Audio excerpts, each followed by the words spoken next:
to this today, I think. Great. Okay, I'm just going to ask everyone if you're not, I won't unmute you. Could you just mute yourselves, please? That'd be great. I don't think we've got any unfriendly Zoom bombers in here today. I'm trusting not.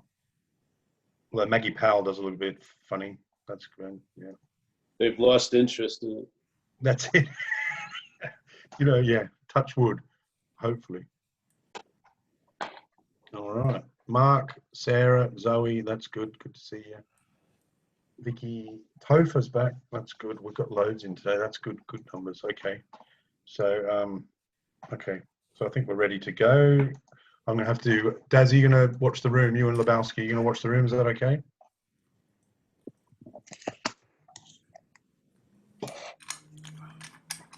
Yeah, good. Okay.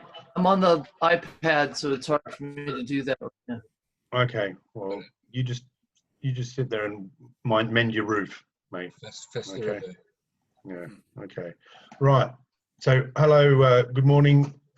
Good day and good evening wherever you are in the world, or good morning. So just to say welcome to Paul H's reflections on the 12 steps, the big book, and anything the hell that he decides he wants to talk about. Just to say that this is not an AA meeting. I just want to make that really clear. It's just basically a member's view of his reflections on the steps. So this meeting is being recorded.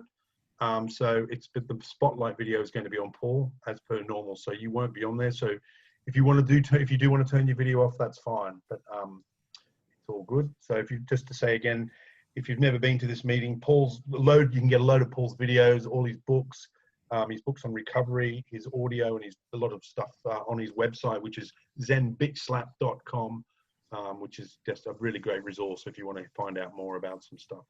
And with that, I'll hand you over to Paul. Over to you, mate. Good morning or evening, whatever, to everyone. Paul Alcoholic. Again, the emphasis on whatever topic we're speaking about is rooted in this idea or a premise about the exact nature of the wrong. And the way we're presenting it, and then from that presentation, the reflections on everything else concerning the program come from that presentation or that premise. So the premise is, I feel like we're in the act of being identified as the disease, so to speak, because the disease may have alcoholism, but the real disease is of self. So the bondage is of self, and really, in the ignorance of self, we tried to get relief from that bondage by drinking and using, which only reinforced the bondage. So from that point of view of looking at it that way, then I tend to turn on that same view on all the steps, and then it brings me to certain conclusions, and I really emphasize the most on the inventory process, where the way I like to look at it is to see how self has defeated us, yeah, by its manifestations. And its common manifestations, as listed in the big book, are resentment, fear, and harming other people in the pursuit of what we want. And we look at our sexual behavior. And so that's the basic introductory inventory, to look at the common manifestations of self, not to produce more guilt and shame for what we did, but hopefully to see that we were more a mode of transportation than the driver, that something had taken us over and was using us to express or manifest through. And it did a damn freaking good job, because it's constantly speaking to us as us, and we're in the act of being identified as it. So I had one of those events where I saw self as other, and I'm not using it to imply an ego or an objectification of myself.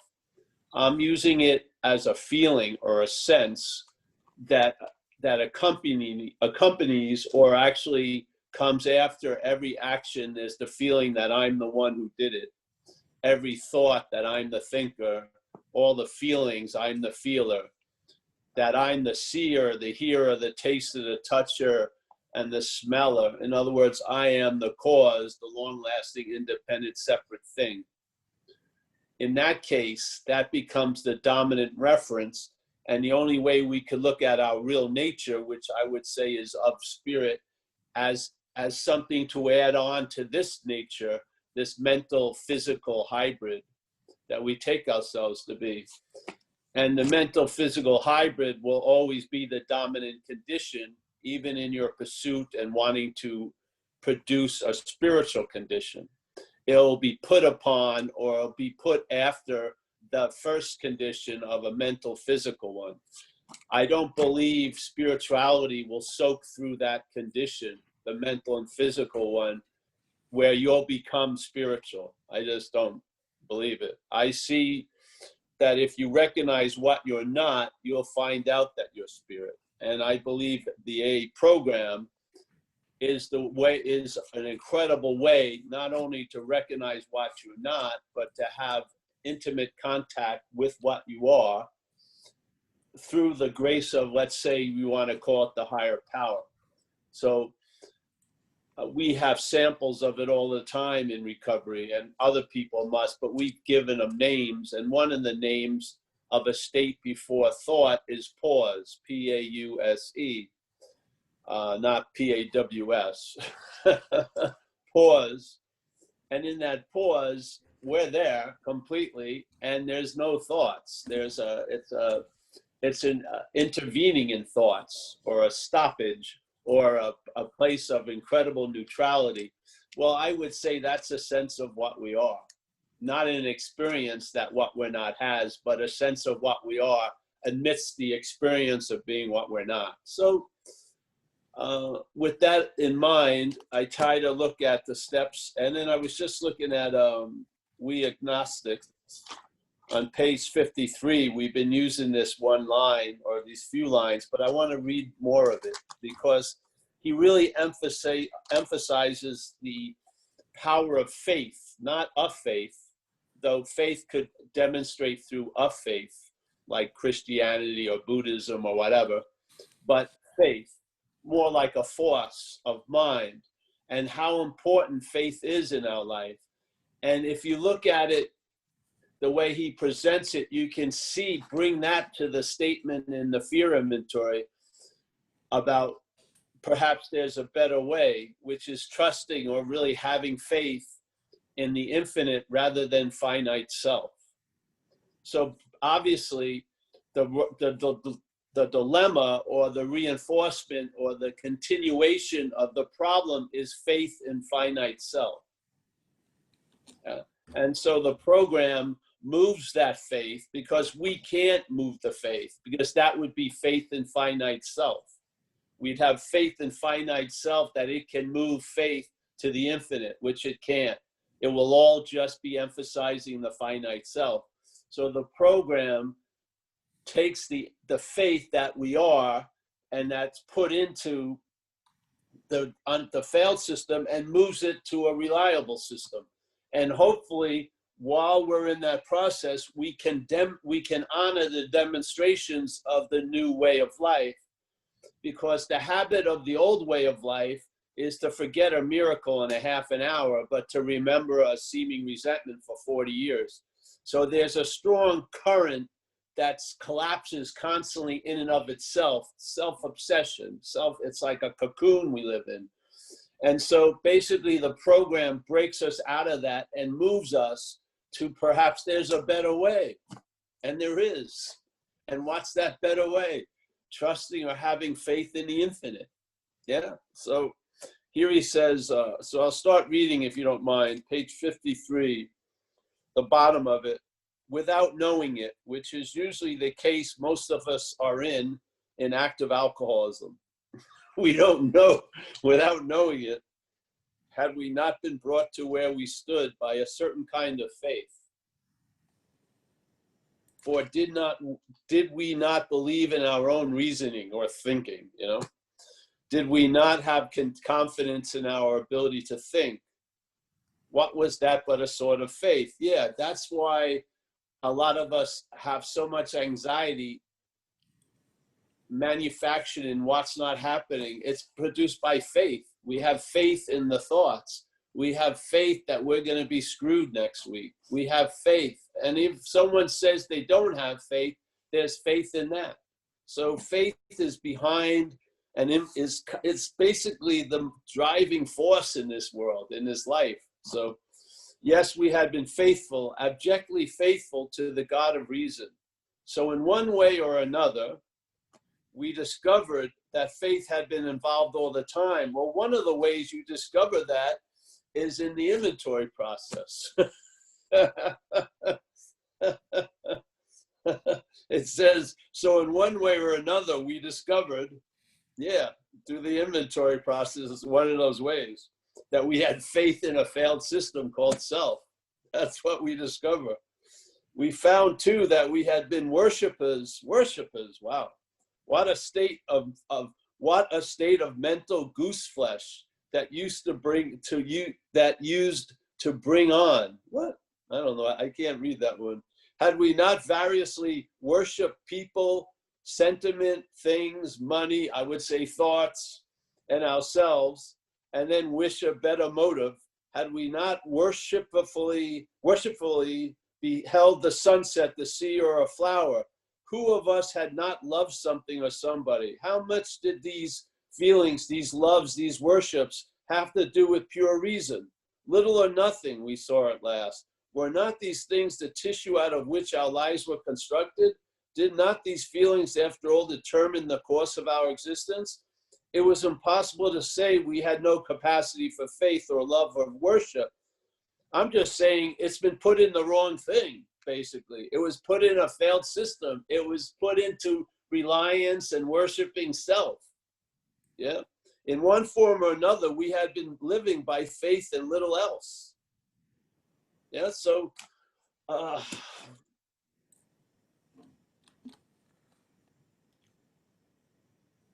you know, to me, a thought can't ruin my day, but my thought can ruin my day. My is a movement of faith. Yeah.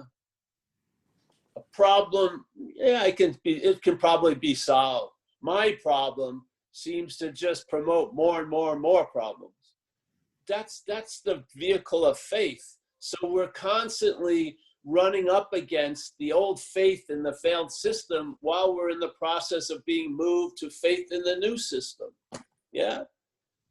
And just as we get seemingly dragged back to the old, there's a point where we break out of the gravitational pull of self and we're being drawn by the grace of the higher power. That's the time to drop the old story. So when I feel fucking great, I don't have to paraphrase it with, but I'm still fucked up, you know?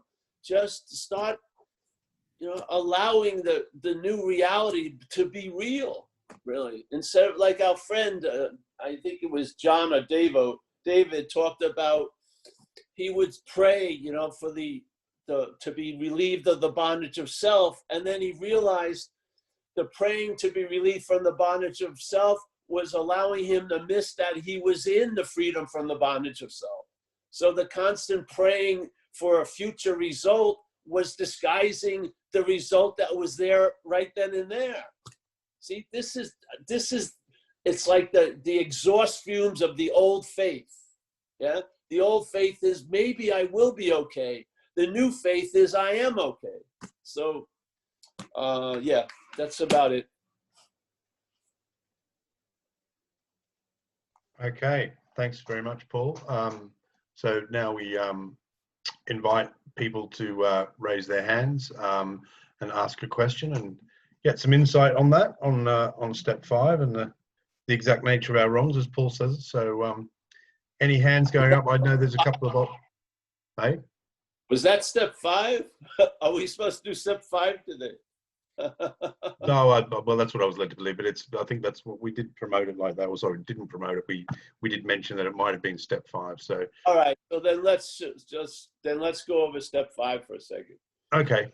I didn't know. So step 5 is something obviously comes after step 4.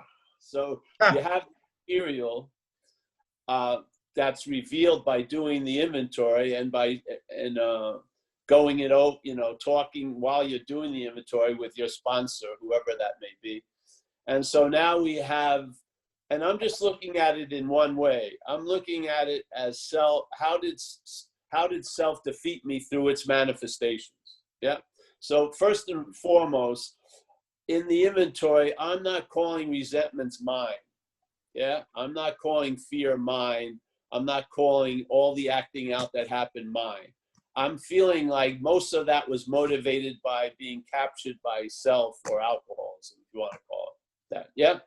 So that's the way I do the inventory. So step 5 is you go to someone you trust or a sponsor or someone like that, and you take the information from step 4 and you present it, and the person helps you go over it so that the illumination, because by his or her input, you may see things even in a clearer light. So you go over it with the hopes of seeing the patterns of how self has defeated you. So what? So that you can recognize it as it's starting to, get in its formation. Yeah. So that you can see it. And then that's, to me, is the working steps of 6 and 7. Now it says, like, the book says you go home for an hour, do this and do that. And then 6 and 7 is like a paragraph. And whatever you have discovered with the autopsy, of the past and shit, present it to the higher power, and 6 and 7, and then that's that. But to me, 6 and 7 is probably the most active steps as you stay in recovery, because more gets revealed, and a lot of what gets revealed is about the disease. And so you recognize alcoholism. Instead of recognizing alcoholism by its consequences, by its results, you recognize alcoholism as it's forming. Yeah. Oh, those motherfuckers, whatever. Yeah. And then by having, in the recognition of that, I take it to step 6, which is, hey, I'm entirely ready, because, man, this isn't new shit. It's the same old, same old. I'm entirely ready to have this thing reconfigured. You want to use the term in the big book, removed. And then I humbly ask that power to do it. So that's, to me, 6 and 7. So 6 and 7, the pump gets primed by, you've seen certain patterns of how self has defeated you, which you weren't seeing before, and they've been illuminated by the inventory and sharing it with another person and the power of the program, that grace. It's always like a trinity, you, the sponsor, and that power. And now you're recognizing the formation of alcoholism before you get run over by the truck of alcoholism. And you bring that, because it's not a self-help program. You don't dig your heels in and start working on the shit. You bring it immediately to the power and say, hey, I'm entirely ready to have this removed. And you ask that power to remove it. So step 5 was very, very powerful for me. And I also took the opportunity in step 5 to share a secret that I had since I was about 11, that I had sworn no human being was ever going to hear this secret. And I had a chance to dump that in that safe space, and I took advantage as much as I could of that safe space that was formed by the little trinity of me, my sponsor, and the power. And so step 5 was very, very potent, because I was captured by the past completely. All my behavior and fear and anxiety in the moment was trying to sort of strategize myself out of the past. My idea of dealing with shit was not dealing with shit. If my left arm was bleeding, I would just look right all day. I had very thick mental grooves of behavioral strategies that didn't work. And step 5 was one of the first big liberations from the old way of reliance on self. Because when I relied on self, I just try to avoid everything. I just try to outrun shit. you know, if I fucked somebody up, I wouldn't go to that country again. That would be my solution. So step 5 was one of the more demonstrable effects, step 5 and step 9, because I was captured by the past. And basically I felt like I was a huge storage unit with no windows open. There was no fucking circulation going on. It was all dead zone. And I didn't feel alive, because you don't feel alive. When you're taken over by the parasite, you feel like a husk. You feel like the fucking bone marrow gets sucked out. Yeah. Shit. I mean, I couldn't, so I started feeling alive again. And the fifth step was a huge pivot for me. A lot of energy came back to the present moment because of the reclamation of the program. A lot of that energy that was frozen and just put in that storage unit called the past was brought back, and it gave me a sense of being alive. My sense of well-being was juicy. And that sense of being alive wants you to participate in aliveness. You want to be available and you want to be present. And now there's something to be present as and available as. So step 5 was incredibly potent for me. And 6 and 7, you know, is still, I still use 6 and 7 to this day. It's easier when you go to AA meetings for me, because alcoholism is a shared event. It's not like my alcoholism. So when I recognize when someone shares about alcoholism and it hits me, I go to 6 and 7 right there and then. I ask that thing to be removed, and I ask that power to do it. Or I'm entirely ready to have it removed, ask that power to do it. Now I have faith in the process. I trust the process. I don't sit up and, you know, look out the window hoping the garbage man's going to come in the morning. I have a nice rest because I'm pretty assured my job's done. I put the garbage out, which is 6 and 7, and then that power will reclaim it and recycle it. So yeah, that's my little Reader's Digest version of step 5. That's sweet. Thank you very much. Just there's no questions, there's no hands being raised at the moment. So oh, there is. God, there is. Sorry. So Sean M, how are you, mate? You go. Hi there. Hey, how you doing, Paul? Can you hear me? Yes, I can. That's cool, man. I became aware of you a number of years ago through a friend of mine from London, and then I was spending some time in Chiang Mai, and I guess you had passed through, and some people had told me about you in Chiang Mai. I started re-listening to the concepts and your presentations, and I'm back into it again. And I'm working with a lot of people at the moment because a guy that I met in Bali encouraged me to be really like I was struggling with self. I couldn't get out of self. So it seems. And then but he encouraged me to work with others. Yeah. And so I did that, having the faith that that was going to relieve me of the bondage of self. And somehow it kind of worked. Like, cause I started literally like asking people to read the book with me. Like I didn't ask them to like be like my sponsee, or I just said, hey, do you want to read this book? You want to go through this process with me? And kind of made it really like easy for people to say yes. And so in a very short time, like within 5 or 6 months, I ended up having because I didn't have a job at the time, had about 15 people that I was working with. And so I guess my question is when you work with others, what's your process? Or is it just is this how you're doing it right now, the way you are doing it, and sitting down and having people come to you and listen? And is that a form of working with others, do you think? It matters to who's there. Yeah. So if I'm working with someone and they're in the state of their house is on fire, I talk to them about where the nearest pail of water is. Yeah. than other people who have been convinced of certain conditions, sort of like self has defeated them and stuff like that. Then I speak from another place. Yeah. So I don't have any rote.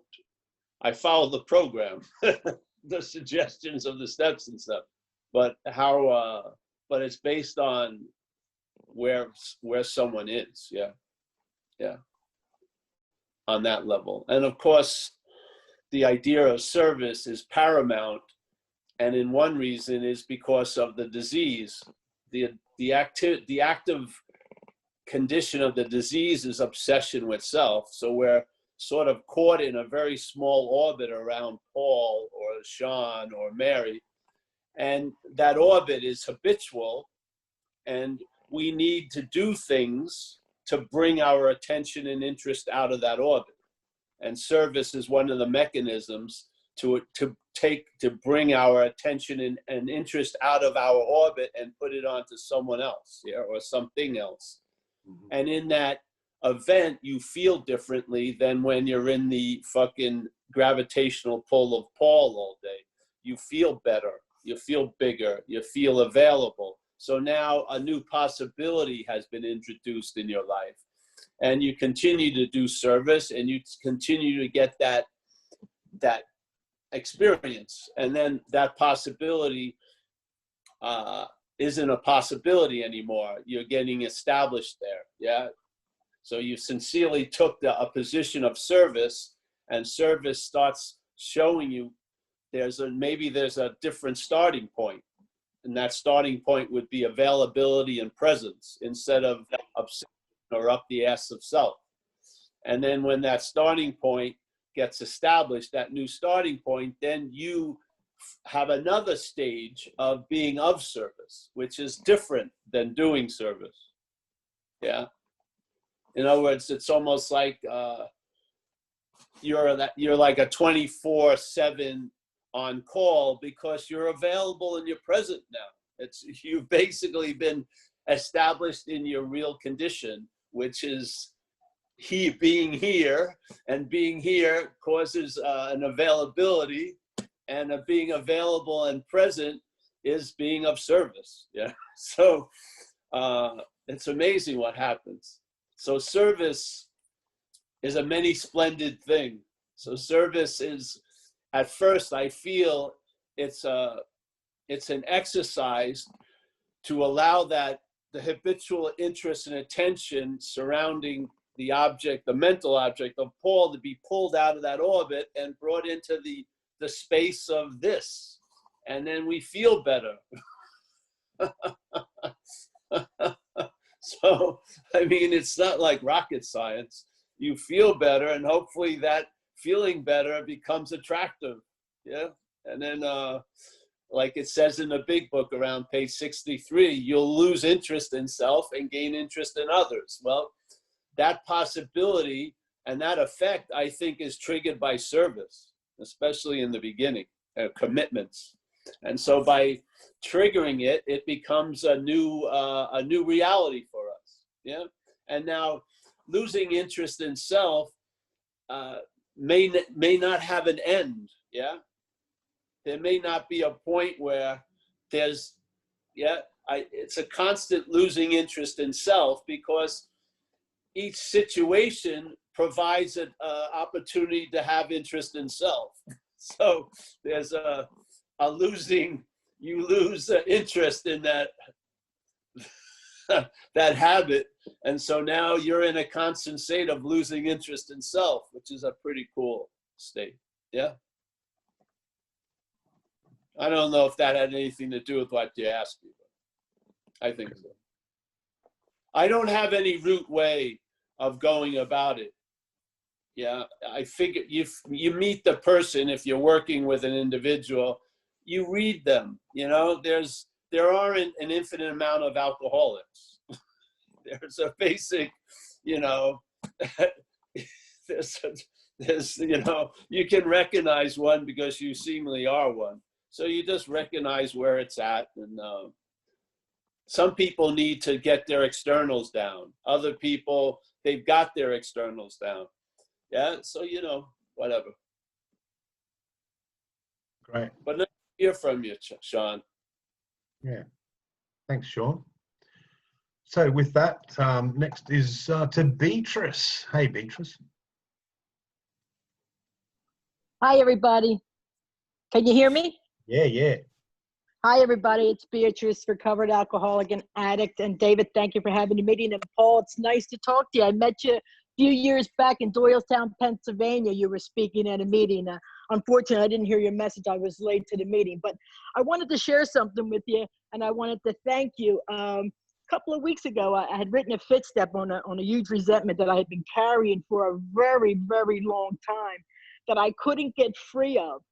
And I sat down with my sponsor and did a thorough footstep on this one personal resentment that I had. And, I got a little bit relief. And that was on a Monday. The following day, I joined this meeting and I heard you share about self.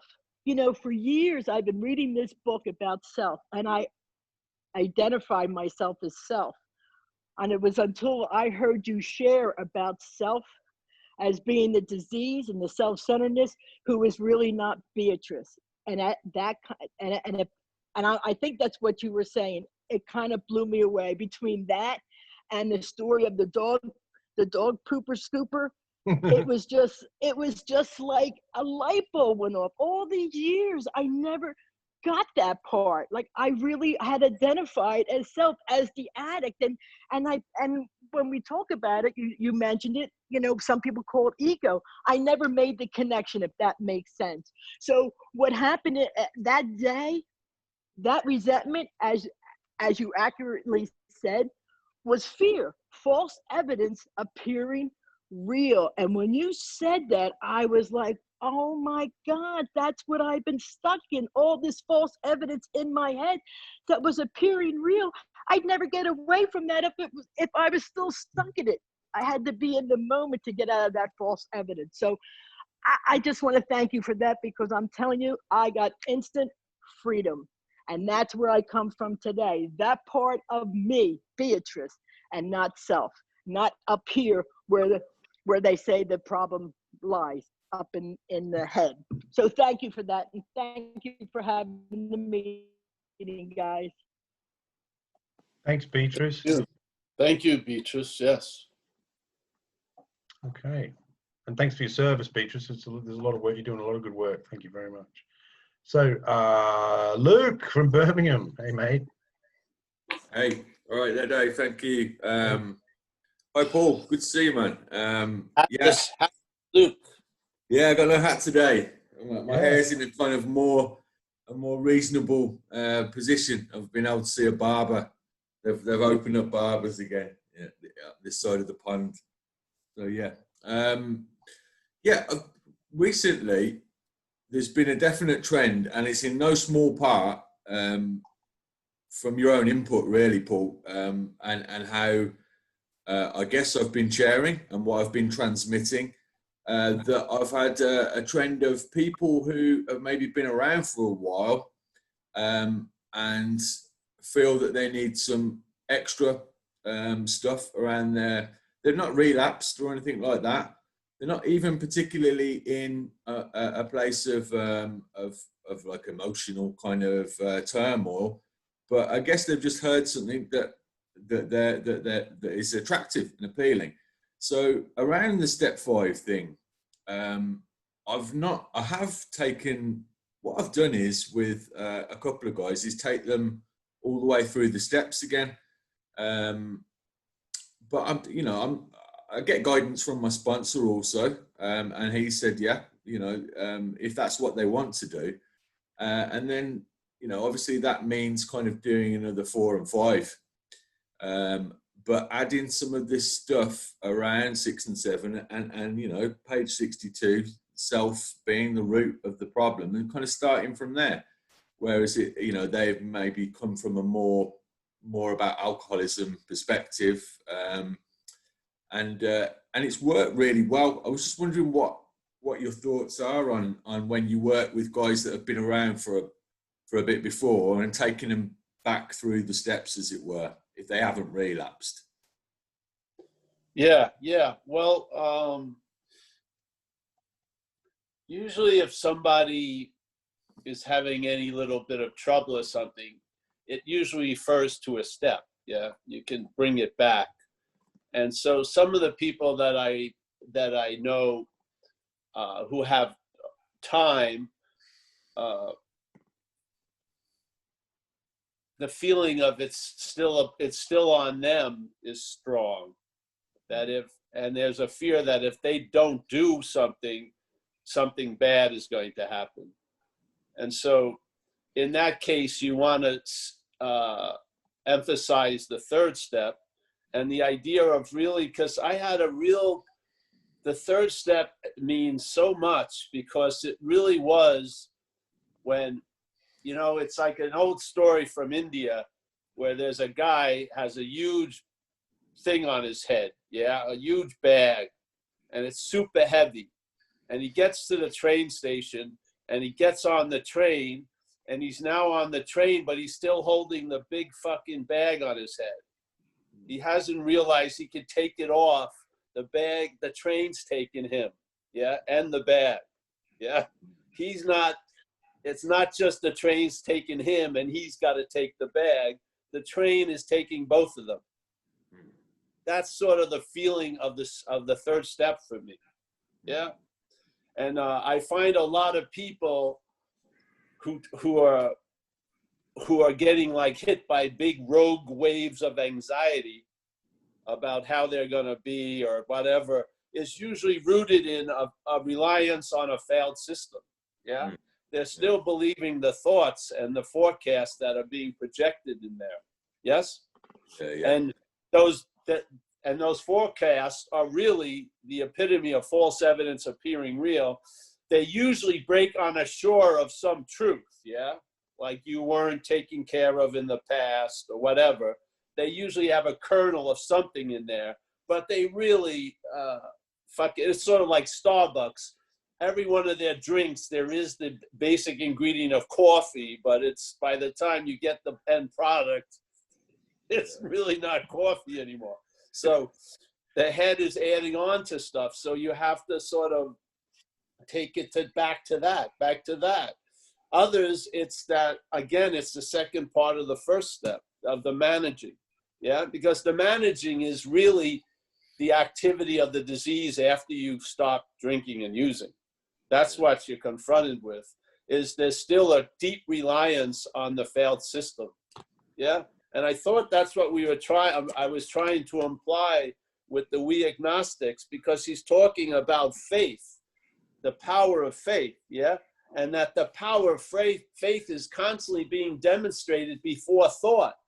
Then the thought arises, and then So basically, there is a quality of living life that's still here, and then there's listening to a narration about a life, which is the realm of self. And a lot of times people, when they're in the state before the narration, when the narration appears, there's not enough honoring of that which was before. They get sucked right back into the story. So they have the ability to forget a miracle in a half an hour.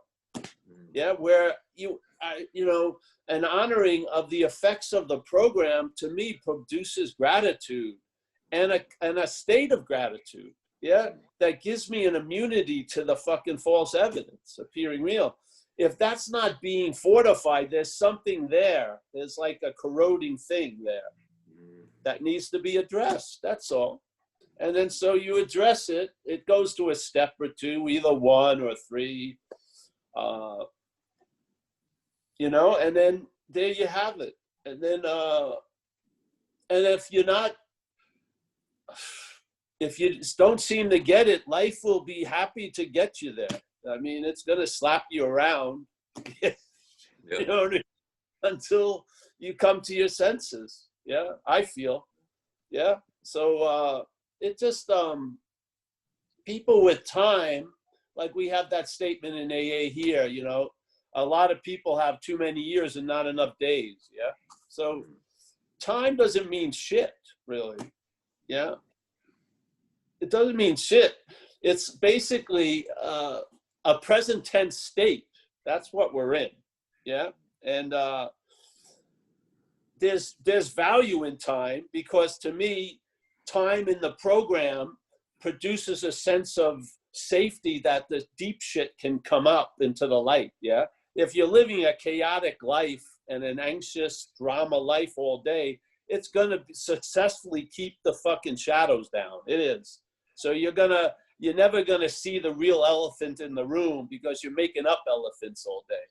When that stops, the shit that's having like the weather fronts of the disease show up, and then they can really be changed. So I see value in long-term sobriety. I do, because it produces the right condition for the underlying causes and conditions to reveal themselves, so that you can bring them to step 6 and 7. You need to see them. Yeah, you do. That's our job. Yeah, we need to see them. So they're brought up, and then you go, hey, I'm entirely ready to have that change. Yeah. And then you go through the process of recovery all day, every day. Yeah. It's not a flamboyant one of like, I've stopped using cocaine, it's a recovery all day. Yeah. And that's what in the vision for you, it says this power is constantly going to reveal to us really mostly about what we're not. That's what it's revealing. It's constantly revealing like the dregs of the disease, yeah, so that it all can be fucking recycled, yeah, for some. Other people just don't want to flip out at the July 4th picnic. That's fine too. But others, they want to, they're in it. They want to be altered, yeah. And if you want to be altered, the problem, the higher power will oblige, and it will use the same tools that will allow you to enjoy a picnic instead of flipping out, or having a longer relationship than 3 months. It's the same grace, but yeah. So that's how I'm seeing it today. Yeah. So yeah, if I speak to people, a lot of it is echoes of old trauma. Yeah. That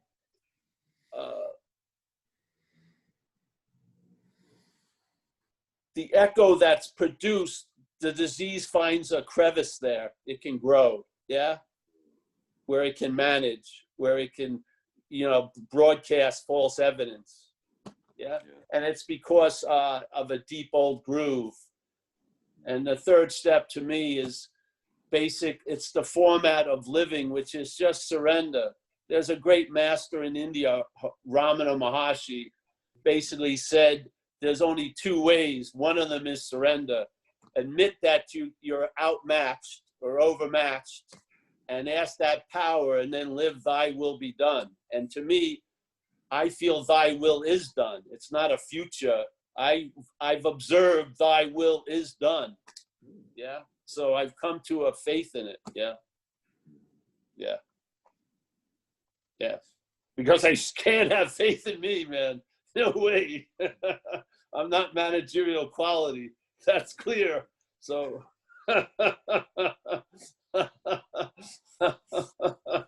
yeah, this was the easiest off the way for sure. Yeah. Yeah. All right, bro. So thanks. It's good to see you. Hat or hatless.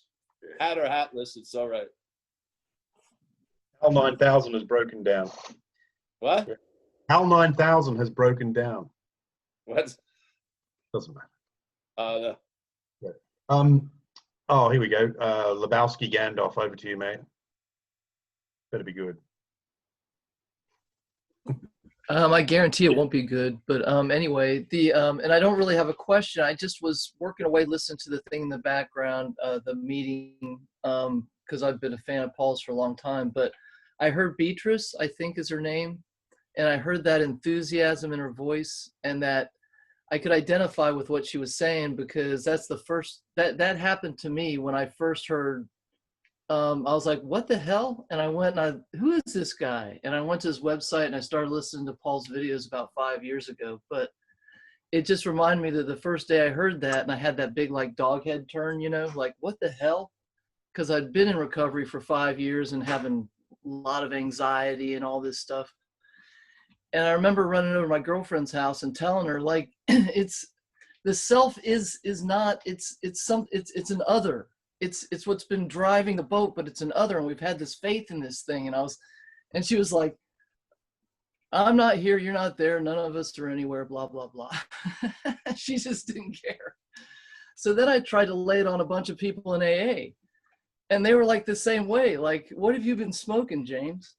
And I guess it's just one of those things that when you find yourself with some years, but like the minutes are starting to get shallow, you hear this, and then it clicks. And I think that's what happened to me. So anyway, thanks so much, Paul. I just want to say how eternally grateful I am. Well, I'm very grateful for you, James. So, the best message is a shared message. Yeah. I didn't really care about the message. I wanted to share relief from the problem. So I love when I see people getting relief from the problem. That's the message.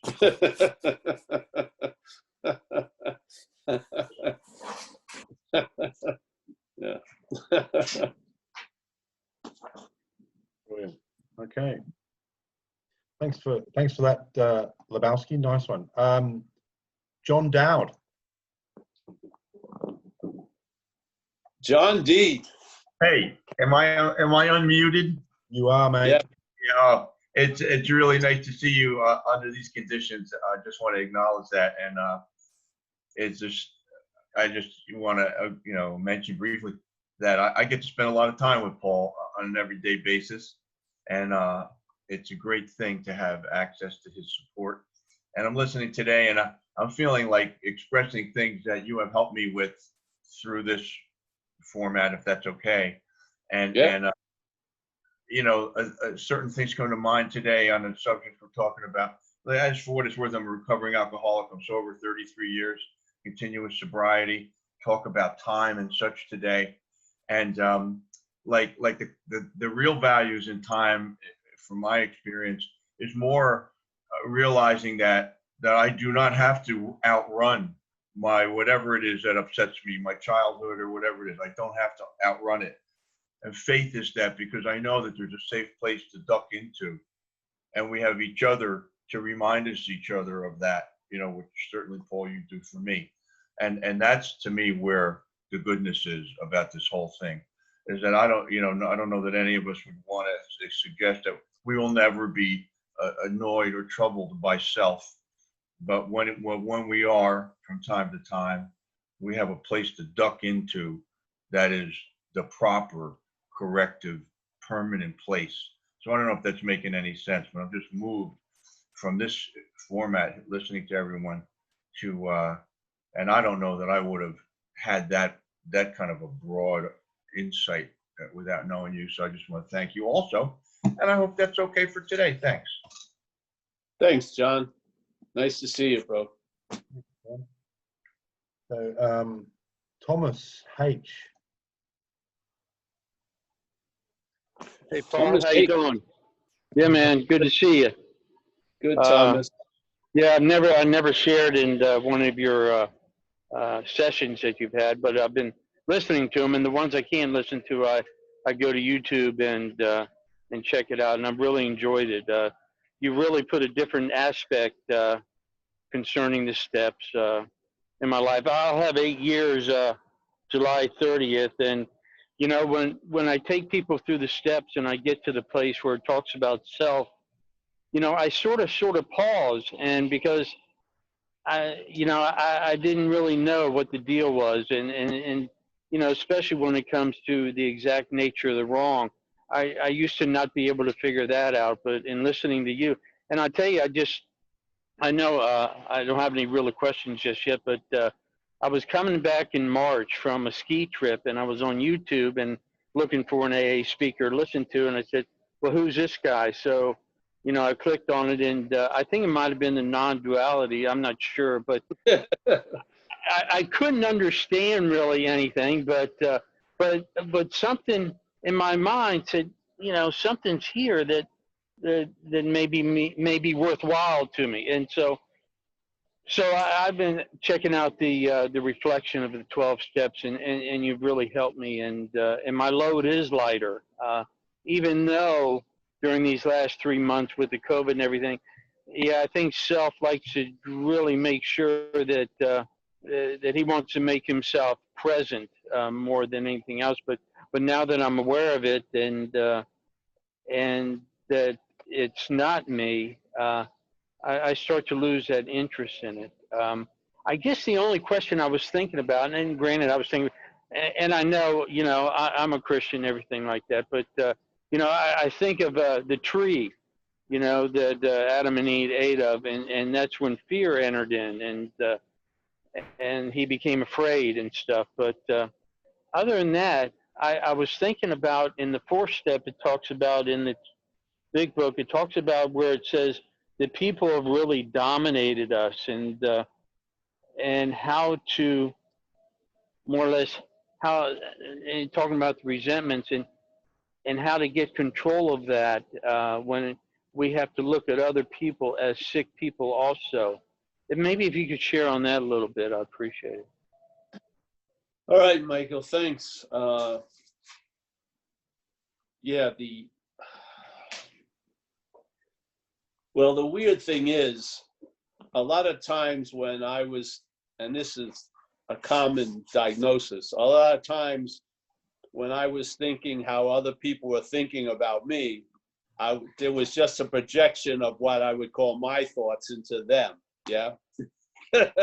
So it was just another way, it was just a weird loop of self, yeah? So the thoughts that I thought I would have about someone else, I projected into them about me. So really, it was another form of being dominated inside and out, yeah, by self, basically. Yes? Yeah. So, and, somebody, I would think someone did something to me, and they probably forgot it in a second, and I lived under its effects for 40 years. That's a pretty dominant role that person has had in my life, yeah? So I've given a sense of a higher power to a lot of things in this world, yeah? Okay. A lot of things. So there's people who I've been, like they used to say here, it's sort of like taking poison to hurt someone else, the resentment. The person who you thought fucked you over probably forgot it in a second, and that person's been holding a lot of space in your life for 40 years. Yeah. I would say that's a dominant role, yeah? That we assign, in most cases, that we assign, yeah? There are some cases where some trauma has occurred, and that person had a big role, but in most cases, we've assigned the dominant role the person's had on us, yeah? We gave it the meaning it had. So all these statements, and resentment obviously is the number one offender, is because it gives us a weird permission to be right about something, yeah? And that rightness is that kind of rightness leads to being alone. And the disease of alcoholism dominates in isolation, completely, yeah? So that's how I see it. So we don't have the luxury to resent anyone because of the severity of the disease of self. We have an excessive, we have an extreme disease of self called alcoholism. Alcoholism amplifies aspects of self, yeah? And we're living in a very altered state of amplified, presence of self. So the thoughts have a huge amount of sway. We're constantly reacting to what's not happening.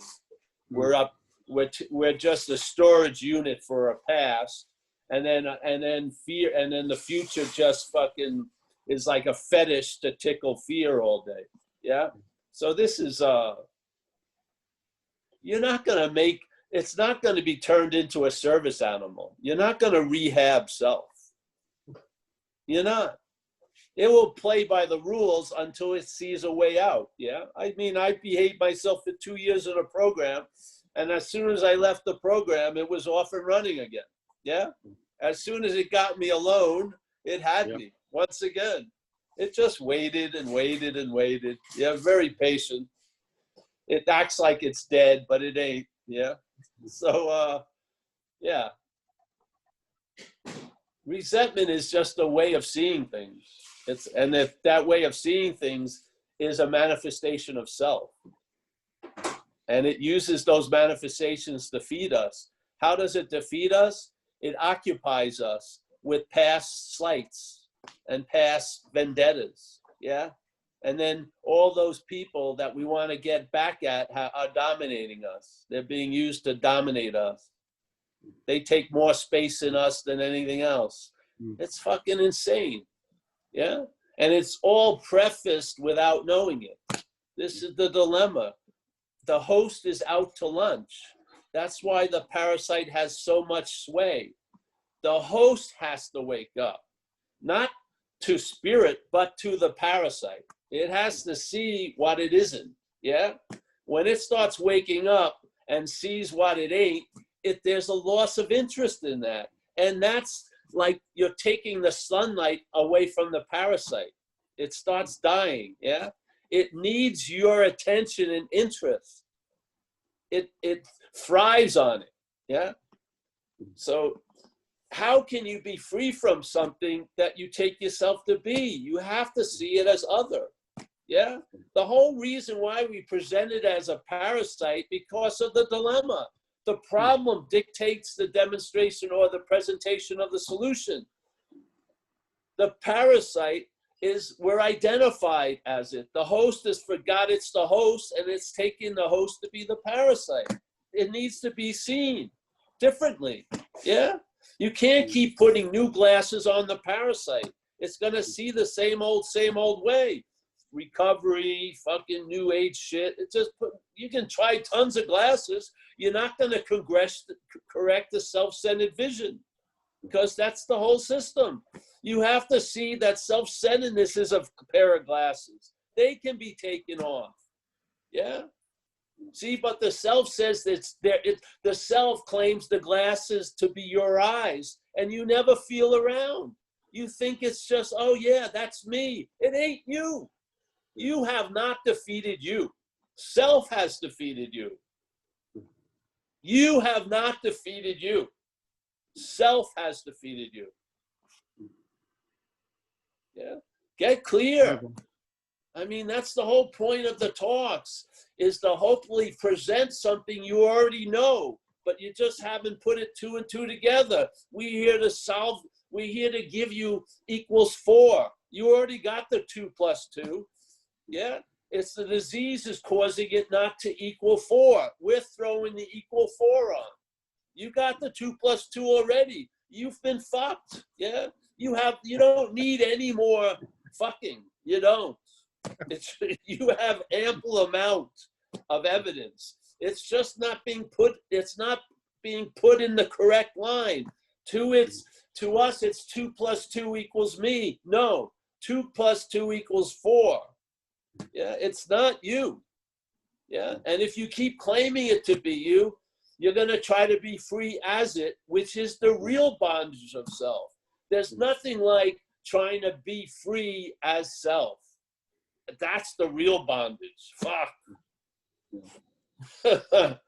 It's the freedom is from. Not for or with, or it will show up later. No, it's from. Yeah. Be clear and be convinced. Then the clarity will be unwavering. If there's clarity, it may not be clear in 10 minutes when the storm of selfing shows up again. The being clear stabilizes by being convinced. Yeah. Being convinced that the evidence is in, you're not managerial quality, you're fucked. And basically, all right, now the clarity is like a beam. It stays clear. It stays clear about that basic fact that I'm not that. Yeah. Thanks, bro.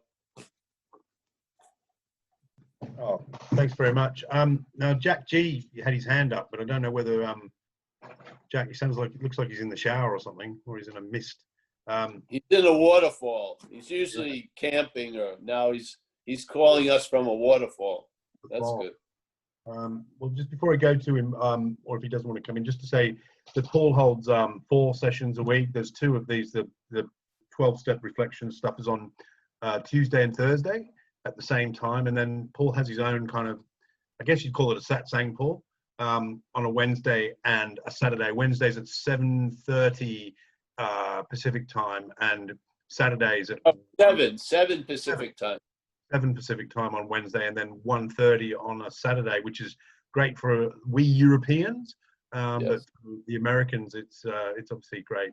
And I thoroughly recommend you go there. And like I said, zenbitchslap.com is his website. I thoroughly recommend you go there. If you like what you've heard today, you've never been there, you can get your hands on some of his books. And a lot of the videos are all on YouTube as well as being on here. So I'm just going to, Jack has got his hand up. Jack, I can't see your face there, mate, so I'm going to trust you're not a Zoom bomber. I'm going to unmute you. And the question, you've got a question for Paul? Last question of the day. Jack, I've unmuted you there, I think, mate. Thank you. I'm not a Zoom bomber. Oh, thank God. Well, you know, I don't know. We'll see after I ask the question. I'm in the sauna, so Right. I'm totally kidding. My cameras. I'm in the thought. I've just stopped your video there. Your audio was stuttering a bit, so I've just stopped your video, not because we didn't want to see you in the corner, mate. Oh, that's fine. That's fine. Paul, you've That sauna, you can't sweat out self. I'm out of the sauna. if I could, I would. Sweat out self. I've heard you mention a few times that you don't really like the term ego. And it seems to be all over the big book, that term, and Yeah. all the other AA literature. And I wonder if you could just speak on that a little and maybe explain why that is that that's not a term you prefer. That's all. Thank you. Thank you. Well, let's just use the English language. So when someone is talking about the ego, they'll usually say, my ego, or I have an ego. Yes, the language. And then obviously the hope is that they'll be able to say, I've lost the ego. I'm more interested in that feeling of who is it that has and who is it that loses. That to me is the sense of self. That's my feeling. And the ego to me is an objectification by self. Almost sort of like Dracula going on vampire hunts to disguise that he's Dracula. Yeah. So I don't like the word ego for that reason. Because the feeling of having one or not having one is the sense of self. Of being the one who has an ego is the sense of self. I'm talking about a sense that's generated by the claiming of your life. So life is happening. There's seeing, hearing, feeling, tasting, touching. There's doing, there's thinking. All this is going on. And then there's an activity. I would say it's from a mental movement. And that activity claims to be the doer of all that. So now the thoughts are used to produce a sense of being the thinker. And the actions are used to imply the actor. And seeing, I'm seeing right now, is used to imply the seer. Now, that to me is the sense of self, sense of ownership. In English, its movement in life is its footprint in life through language is my, my. So I see there's a huge difference in the inventory in AA from an inventory on my resentments, my fears, my acting out, and fears, resentment, and acting out. They're completely different. Yeah. by the infusion of the my, it changes resentment. It can give a 40-year life to a resentment, my. Yeah.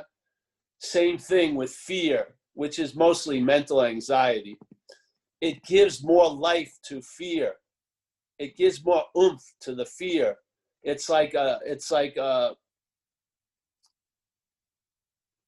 nitrous oxide in car racing. It gives away oomph. It amplifies the fuel. So people have a resentment, it would probably go away by the afternoon. If it's crowned my resentment, it may last for 40 years. It's unbelievable. And a resentment doesn't have the ability to last for 40 years. It can be given that ability by the claiming of being my resentment. Yeah. So this is what I see as self. And this is the activity of the bondage of self. And so the ego to me is sort of almost like a camouflage to what's underneath it. So I'm not interested in the ego. So, or the idea of ego. I'm interested in, some people believe you have to have a healthy ego to lose an ego. And that to me is giving too much meaning to ego, really. So, yeah. I don't know how, but I can keep talking about it, but I feel like I've said it as clearly as I possibly can.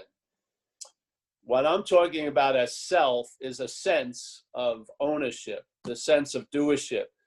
The sense of self is so strong where you have convincing evidence that when you were under the influence, you were apt to do almost anything, yet your head is still totally assured that you did all that behavior completely.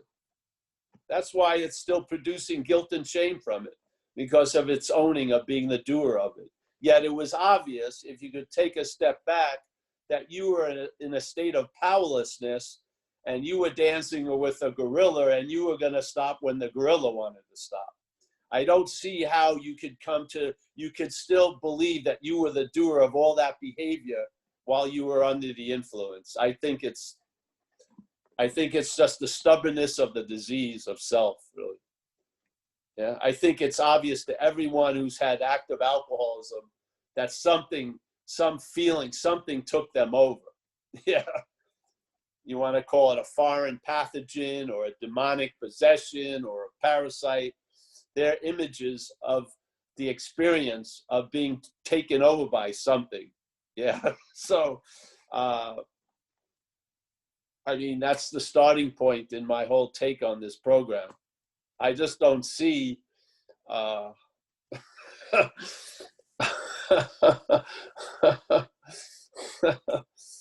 don't think there's a self. I don't think there's a real thing. I don't. I think it's an idea. Yeah. I believe we're spirit. If you want to, yeah, if you really want me to, I don't like sharing beliefs, but the belief isn't unfounded. It comes from an intimacy, but I believe we're spirit. I don't believe we're a thing that's driven by a brain and shit like that. I don't. And so I believe our inherent state is a spiritual condition. I don't believe we're going to arrive at a spiritual condition. I believe we've never left the spiritual condition. Seriously. So I believe what gets diminished is a mental condition. And in that mental condition gets diminishing, another condition that we term spiritual becomes the dominant condition. But I believe the spiritual condition is what we are inherently. Yeah. And I think we're trying to get to it ass backwards. We're trying to get to it through a physical mental condition where, let's just say we're not a physical mental condition. Maybe you'll find out you are a spiritual condition. You know what I mean? I mean, why take the long road when you're there already? To me, I don't know. If you want to take the long road, that's fine. But part of an invitation and the value is saving time, hopefully. Yeah? You know what I mean? You know, so and hopefully you can learn from others. So maybe some others will tell you, hey, you are a spiritual condition, and maybe you won't have to find that out the hard way. Maybe you'll go, hey, wait a minute, maybe that's true, maybe it's true, yeah? And maybe you'll look at suspicion, the physical and emotional and mental conditions, instead of being suspicious about the spiritual condition. You'll be suspicious about the other ones, yeah? And those will be very well-founded suspicions, and a lot's going to be revealed, yeah? Yeah, yeah, so that's that, I guess. Well, that's it then, Paul. So do you want to say your goodbyes? Do I want to say my goodbyes? Well, it's just a temporary interlude, I hope. So, yeah, let me say hello to everyone and goodbye. I see my friend Zoe is in there. Nice to see you, Zoe. Mike up there, Mike O. We got Vicky. Nice to see you again, Vicky. Sarah P. Nice couch. How are you? We got Dennis, and Dennis got someone else, maybe a second Dennis, the son of Dennis. We got Cam from Chicago. Nice to see you, Cam. We got Andy. He's either from the West or his last name is West. I'm gonna say Andy from the West. Jim and Trish, Mickey. As always, Mickey. Nice to see you. Let's see, we got Keith, John, two of my main men. Nice to see you guys. Thanks so much. Sean, it's time to go to bed, Sean. Put out, yes. We got Sue. Sue is up against the wall, MF, with a pillow, which is nice. See, that's the difference between active alcoholism. You're up against the wall, motherfucker. Now, in recovery, it's up against the wall, motherfucker, with a pillow. Nice, not bad. We got Luke from Birmingham. Yes, Luke. Yes. You're going to be the lineage holder, Luke. You're going to take over. Sean, nice to see you, Sean. Michael, Stacy, my acute, very clear character. Nice to see you, Michael. Dimitri, yes. Hopefully you're going to move to the real set of Star Trek soon. You don't have to play with this little pillow and shit. You'll get a real console. We got Alina. Elena's up and at 'em. Nice to see you, Elena. I'm so happy to witness your program of recovery. It's fantastic. Andy G. I like that shirt, Andy. Yeah. You could stare at it for a while. That would be interesting. You'd have an altered state in 5 minutes, just staring at that shirt. Tom from Amsterdam. Nice to see you, Tom. David, and let's thank David. He's the one who does this whole thing, the platform with Daz and Michael Z, and then, yeah, Gandalf, whatever he's calling himself now, Big Lebowski.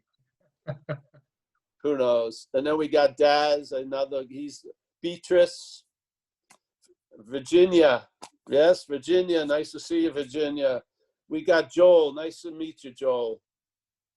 Tofa, nice to see you, Tofa. Sylvester, he's the Lord of the Blinds. Sylvester.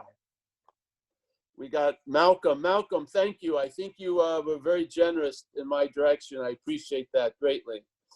I need to have a lavish lifestyle to be able to share all this. Joel just appeared. He looks like the guy from Shameless. All right. Jack G, I don't see you. Chris. There's a lot of other folks who are they just appear as an emoji, I think. Hey, thanks so much, guys. I hope to see you again on Thursday or Wednesday or Saturday. And it's such a pleasure. Thank you so much for this opportunity.